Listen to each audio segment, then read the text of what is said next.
Hi, Betty. It's Jeff. Actually, Douglas is.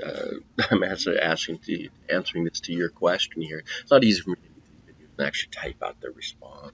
I reply on the in the LinkedIn post.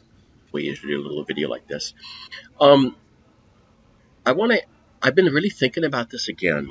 Okay, I know that we kind of exchanged on this about a week, 2 weeks ago. You were asking, what's the ROI of this kind of thing? Having TransPerfect, we had kind of a football bowl, happening in Nashville, and we kind of exchanged back. And there were a few of us in that thread, exchanging back and forth of some ideas about it, and I've been thinking about this again yesterday. Okay, uh, and maybe because Andre and I mentioned here, he brought up something. He works at TransPerfect, and he was kind of, and he's based in the UK and is from, from Europe, and so he was kind of laughing and saying he works for a US based company, and he's never figured out, the football wasn't designed for a foot. That he played for the foot. It's got this funny shape and stuff, and we kind of joked and on that other post, and that kind of brought this back to this topic of why is TransPerfect actually sponsoring a football um, match. And I think I got some ideas on this. And I want to qualify. There are 2 points about this. There are 2 points about this, and I want to qualify this. I'm not a sports person. Okay. Um, I worked in a bicycle shop in college, and I really like bicycling. Do it yourself. I was able to do like really crazy rides, Portland to Mount Hood in like 3 hours. And that's the hill, and stuff. And I do Portland to in 5 hours, okay, on the highway. 6 hours because I took little breaks, and that's just like really good timing. And I did that in college because my best friend lived in Eugene and I lived in Portland. So you do 100 miles in 5 hours, 5 6 hours. That's pretty good timing. And then the next day come back and do the same thing. So a little bit more time. So I'm not really a collective or group sports person. Okay, I was not in high school. I was not in junior high. I want to qualify that. Um, and I've never had a sports card collection. I probably never will. Um, but I grew up 23 years in the States.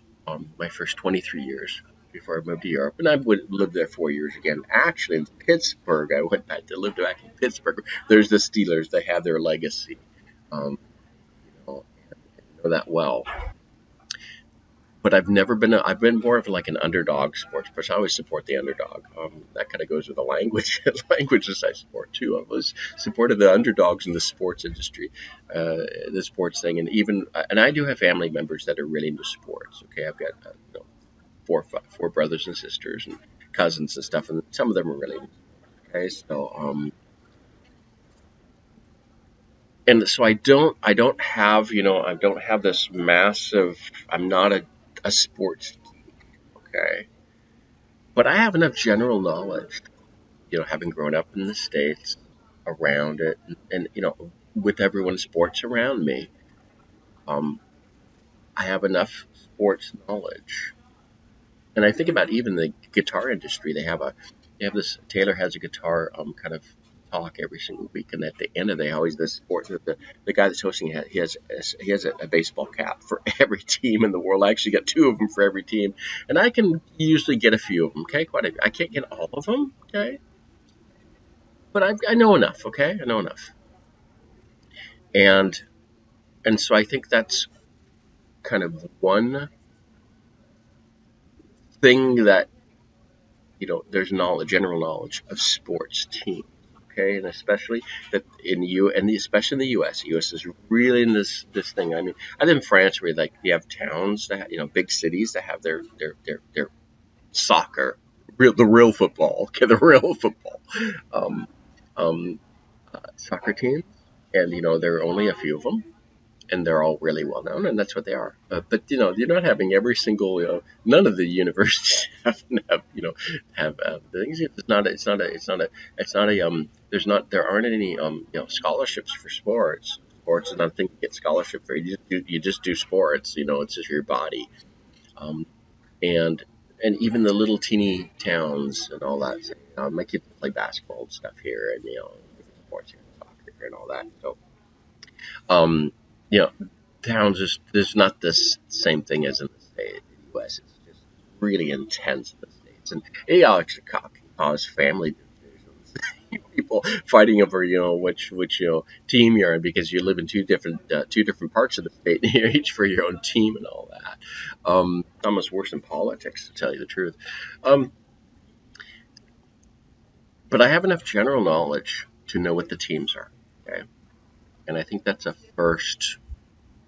I took this time to explain this because it's. I think it's really important in this concept of knowing, what sports are and how valuable and important sports are in the U.S. I I think it's time to explain this because I think that this is actually one of the things I mentioned in my book about understanding America and Americans because I can talk about it even though I'm not really a geek about this part.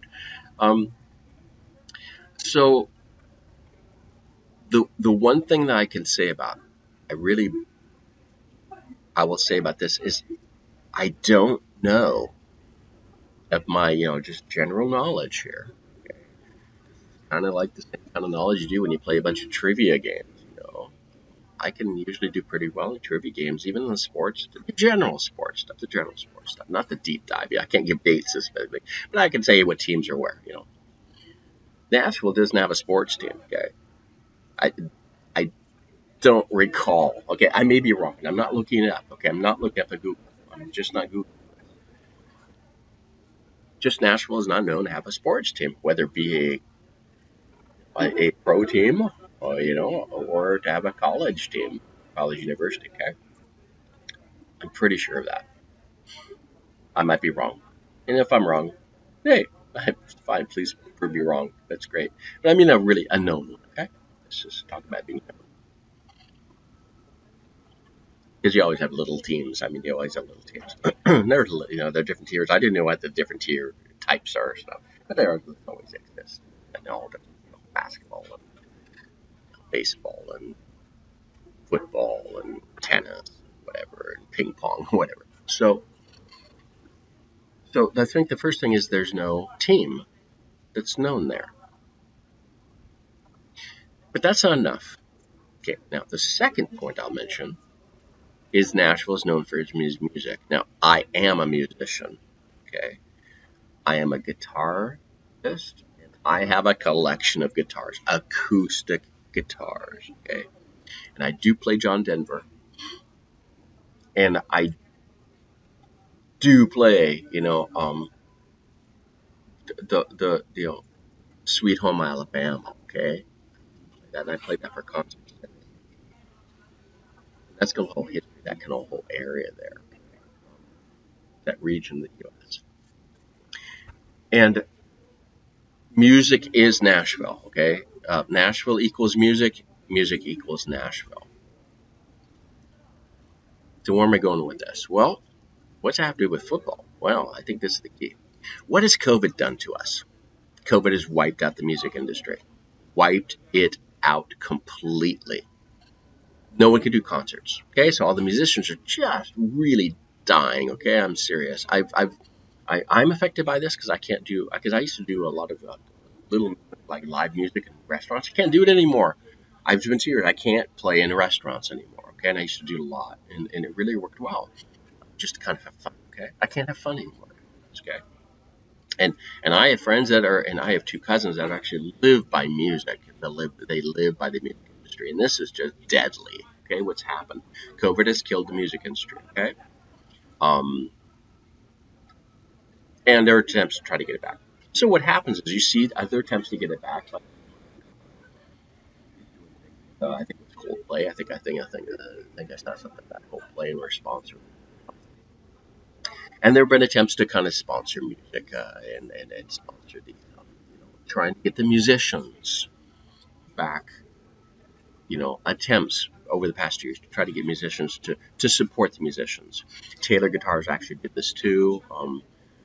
Did a thing for all the music industry. song to bring money in to help independent musicians and all that. And so I've been kind of following this as a musician. And I've actually, we've all helped in finding online ways to actually do online recordings, collective. I mean, it's tough. This is really tough to do. Okay, to have a concert within Zoom. I've tried. I mean, they're just the way that it's just not these speech technologies. I'm a speech technology guy too, so I know why we can't make this work. I know why it's still difficult. So where I'm going with this is that I think this is a hypothesis. I have not talked to Phil Shaw. Okay, I'm sure if he gets this, I used to work for TransPerfect, a long time ago. So Phil maybe, after I make this thing, Phil will give me a call. We'll talk about if I'm right or not. Who knows? And this is totally hypothesis, okay? And Phil really is. He's into like the big event. He has a sales conference. He makes a big thing out of it. Okay, he really treats his employees when he does this really well. Really promotes things. He's really into giving. He's got a big heart. Okay, he, he really gives away. And he gives away and does it. He does it big. He honors people and stuff. He does it big. Um, and he's good at making things visible that way. Um, and and if you look at his headliner, he talks about being philanthropic and all that. So he, I think what he's done, they have done, but I think it came a lot from him. But a lot of those guys in the leadership, they're all buddy. They've known each other 20 years. A lot of them went to college together and stuff. And kind of where they all started this all kind of together. And so a lot of they're sports too and stuff. And I think what I think, now also TransPerfect used to have, like, at the sales conference, they had music loan gigs and stuff. So they'd have music gigs. They'd have some of the employees actually play some gigs. I never did it because people didn't know I played at the time, but and I wasn't based in the U.S., so I couldn't practice rehearse for them. But and they would actually have others play too. But I mean, professional musicians. But I think my guess at this, and I'm sorry I don't have an outline. I'm not trying to give a picture presentation. I'm thinking through this as I'm saying it, but I've been thinking about it. I've got kind of thoughts, putting them out. I think rather than trying to support the music industry, which is what everybody else is trying to do, and it's not working because they can't do concerts because of COVID and all that kind of stuff, and grouping people together. I don't want to get in the details of politics about it. Okay, that's not what I want to get into. I just want to analyze why TransPerfect did this music bowl, okay, city bowl, to qualify that. I think they decided that because the music industry is doing bad and Nashville is dying, okay, and Nashville doesn't have a sports team that's known, the way to make something big is to save the music industry town by doing a visible football bowl in the town of the city that's dying because of music. And so it creates a whole new dynamic to bring pride to that city and to boost the economy of that city in a different way than what they're known for, and to help them kind of find derivative ways to kind of survive, because they're not going to be able to survive, in the short term here with this music thing. So, and I mean, I just looking from from a pure guitarist point of view. And I got friends that live in kind of the Nashville area and do music lessons. It's tough. It's really tough for them right now for the past 2 years. So I think that's what it is. I think he's just created a whole new derivative economy idea, or it's a kind of it's a new way to kind of boost it, okay, and for that to keep that city surviving, because if it continues the way it's going to just die. Um, and so he's kind of doing it a different way. rather than trying to continue to do it the traditional way and use the music. Okay? That's my idea. Maybe I'm wrong. Um, maybe I'm partially right. But that's my analysis of having a non-sports geek, but being a music geek. Um, and I think that's what it is. And hey, I'd like to, hear others chime in on this. Hey, Phil, let me know. Or, Kevin, guys, let me know if I'm right. And from ROI, it doesn't matter. You know, it's it's RO, return on, the whole thing of outcome. And outcome is if the city gets a new boost, then hey, that's cool. And that was a good investment, or it was an investment. Yeah, I don't want to call it an investment. It's just a choice to do what it is. So I think it has more to do with that, and kind of supporting America, kind of thing. Supporting the sports value of America. I mean, sports team. To be honest, like it's like to tell you the truth, sports are what's killing the American education because that's what's causing it to be expensive because all those stadiums and stuff and it just cost a ton of money. It's all that stuff. That's what's causing American education to be extremely expensive. That's why I didn't do my graduate degrees in America because I worked my rear end off during my associate's degree and two bachelors. My first master's degree I actually paid for it by cleaning toilets for 7 years. I had a really good, I was making really good money. I was making money. The money I was making 30 years ago. Um, what I was making 30 years ago is what people are complaining about. What is the minimum wage today in America? And I was making that 30 years ago to pay for my college education. Um, and it did. It paid for it. I came out almost debt free for 4 degrees. Um, and I went on to came to Europe, where it's a lot cheaper.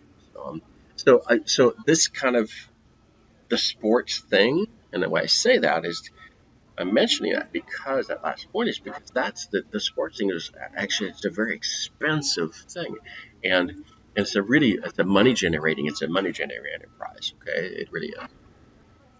And if that can be used to boost the economy in a town or a city that is dying in music wise, hey, do it. And it makes a team known, makes a few other teams, makes a few underdog teams known. Hey, this is cool. What does it make me think of? Hey, it's like Rocky. The first Rocky film. What did he do? You know, um, what was his name? I can't remember the name of the guy who the I can't remember the guy who made the challenge, and they found the Italian stallion. Yeah, I want the guy down on the street and stuff. And hey, it's the same kind of principle. Hey, find another way to boost it. So boost the economy by bringing some underdogs. I don't want to say underdogs, but less known folks, less to play in a bowl. Gives visibility, and we're a town that's just economy's dead, or is struggling really badly. So, and then another maybe a reason or an idea of doing this is um, that TransPerfect is doing this because they're trying to be innovative of kind of finding ways to do business development differently, creating leads and creating things in a totally different way. And this is really a totally different way. This is not standard. This is not traditional. Well, it is doing supporting things, but doing they're doing it a different way rather than just having put TransPerfect off on a logo and some kind of thing. They're sponsoring the game. Um, hey, that's different. Yeah, it costs a lot more money, but it's doing a different way. And it gets you pretty well. It can get you known pretty good. I mean, it's not like that they have a 3 second or a 5 second little blurb here or a little logo that people see. It's like it's all over. The TransPerfect. It's during the whole game, and the games are pretty well. And hey, this is getting some pretty good coverage here. So hey, it's making it known of being different, and then hey, sports. Hey, got to think too. TransPerfect's done a lot of sports stuff. They did FIFA. Did the translation for the FIFA stuff for. Sorry, it might be FIFA. I don't know how to pronounce this. I learned it. I actually heard it in French. I don't even know it is in English. Um, um, for the sports, they did a lot of translation of the press release and stuff on that. That's up on their actually up in their customer stories and stuff too. So I remember using these when I was doing sales. I would say, hey, we've got this customer testimony of the sports field, So I was using that too when I was doing business development for them. Um, so it can open up new areas of being able to do sports. Multilingual stuff for sports. Hey, it can happen too. So I'm not saying that that's not a possibility, and it could be a way to do it. And just kind of a last thought too. And Phil, we'd have sales conferences all the time, and the thing I'm not gonna say here is not really confidential because it's so basic and obvious that I've been saying it for years, even before I came to TransPerfect too. Actually, in my company, he's saying it, but actually before I joined my TransPerfect years before. So Phil had said in some sales conferences, kind of the number one rule of doing doing sales is, what's the best sales you can do? He said it's not doing marketing on billboards and stuff. It's repeat business, loyal customers. This is just a no-brainer. So it's nothing, again, not confidential. There's a no-brainer. This is obvious. Um, you repeat customers, loyal customers. Um, because marketing costs money. It costs those billboards. Put those up is really expensive. So and so Transperk was doing really, really well. They're they're they're they're aiming for the 1 billion. Mark here for the whatever it's January 1st, so we'll know here if they've got the for the end of the fourth quarter. But they were getting pretty close, and they were aiming for 1 billion. So revenue for a privately held translation company. That's number one, that kind of thing in sales wise. But maybe he's reversing the trend. Maybe they're reversing the trend, saying, okay, yeah, um, it's true that it's easier to do business that way. But hey, when you decide to go on when you decide to take the marketing posters, go big, go really big. Okay, don't just put your little logo on a the kind of the banners and stuff to make sure it is visible. It's the only thing visible for the entire game that's on TV. So maybe that's what it is. Maybe there's a bit too. It's just taking that kind of another step and just taking the marketing another level on something very visible. Sports is a big thing for the American public, so American audience. So why not do it that way? And yeah, it costs a lot of money, but it can actually bring a lot back too in the end if you're going to open up a whole new channel for doing sports translations. Who knows? So, hey, subtitling, that kind of stuff. Hey, it's a big thing right now. COVID, can't attend. You got to watch the subtitling and stuff. So, they can open up a lot of different things. Just saying. That's my thoughts. That's my ideas. Maybe I'm wrong, but hey, we're just throwing ideas here, and that's what we're doing, and that's all conjecture and all hypothetical guessing. That's okay, that's fine. And hey, but it'd be fun to know if I'm actually kind of on the same wavelength of thinking about why it was done or not, and if others want to share about why they did it, hey, that'd be cool too. So that's great. Thanks.